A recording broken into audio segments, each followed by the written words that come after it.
This isn't an ordinary missile. It's a hypersonic missile. That means it's way faster than supersonic, several times faster to be exact. This specific missile was built by Russia. China and the United States are also developing hypersonic missiles that could carry nuclear warheads and evade traditional defense systems. If that sounds like the makings of a Cold War-style three-way arms race, that's because it most definitely is. And what could go wrong with that?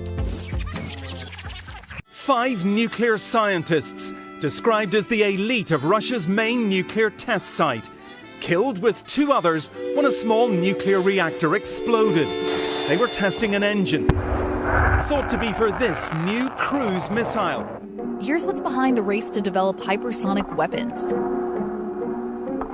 In 10 years, the field of aeronautics has kept pace with man's desire to fly ever higher, faster, and farther. So what we're seeing now on the landscape is that the United States has been involved in wars in the Middle East, whereas adversaries like Russia and China have had a lot more time to spend researching and developing hypersonic weapons. So currently the United States does not have any defense against a hypersonic weapon. On top of that, they don't also have any hypersonic weapons of their own. So when you think about the top competitors in this field, you have Russia sprinting to develop hypersonic weapons, and you also have China sprinting to develop theirs. Meanwhile, the United States has been playing backup to this sort of effort. When we call something supersonic, we're saying it travels faster than the speed of sound, which is about 343 meters per second in air. Think fighter jets and the Concorde. When you hear the phrase Mach 1, that's the speed of sound. Mach 2, 3, 4, and 5 refer to something traveling twice the speed of sound, or 3 times, 4 times. You get the idea.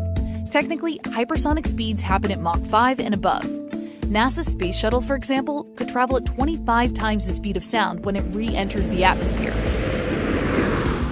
When we talk about hypersonic weapons, there are 2 major types in development. There are hypersonic cruise missiles. This kind of weapon is launched from aircraft and act like super-fast, self-propelled cruise missiles. And there are hypersonic glide vehicles. These get a boost from a rocket and then glide at super high altitudes before hitting their targets.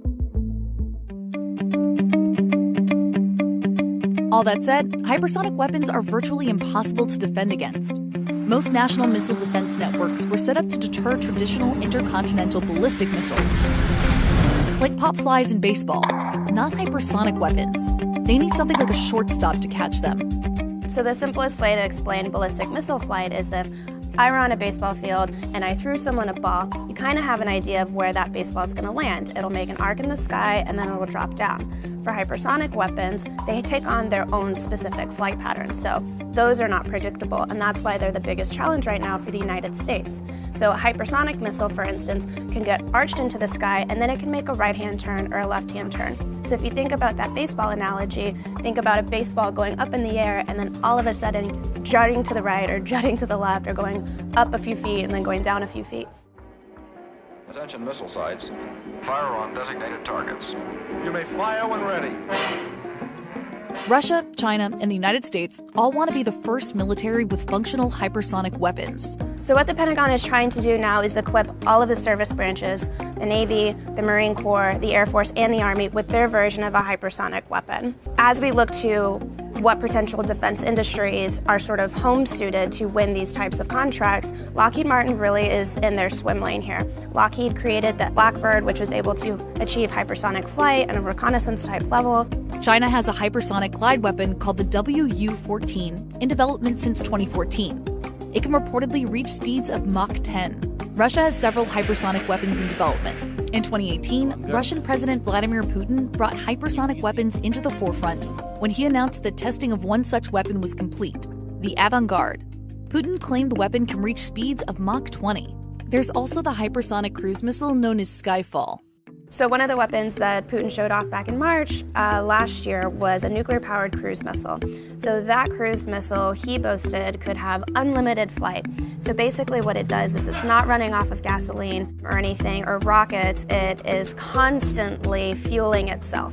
So in theory, it's flying at hypersonic speeds and it could fly anywhere around the world. The problem with that is the technical challenges in developing something of that magnitude are significant. And based off of my reporting, Russia hasn't been able to launch this weapon and have a successful test flight of it. So as these hypersonic weapons are emerging and developing, and the ambition is there for Russia and China to add them to their arsenal, what we're seeing happen is deteriorating relationships with the United States as well. For instance, with Russia and the US, the INF Treaty collapsed. When we talk about renegotiating potential treaties, hypersonic weapons could be something that either party decides to add into this new breed of threat moving forward. The hypersonic arms race is a big deal for national security, and it means big business for U.S. defense firms. The developments of the hypersonic weapons arms race is going to open up a massive market for defense industry, because when you think about the Navy, the Air Force, the Army all wanting to have their own breed of hypersonic weapon, there's more than enough for defense industry to pick up all of those types of contracts out of the Pentagon. It's also an arms race among American defense contractors. Currently, the Pentagon has nearly a dozen programs tasked with developing and defending against this new breed of weapons. Last year, the Pentagon awarded 2 multi-billion-dollar hypersonic weapons contracts to Lockheed Martin. And when it comes to hypersonic flight, the defense giant is playing in its home court. Lockheed is also in the process of developing the SR-72, a hypersonic unmanned plane dubbed the son of the Blackbird. Hypersonic aircraft have been designed and built to fly to the dark edges of space. As the world's major powers fight to develop these new weapons, they'll need new ways to defend against them as well. And that's not cheap.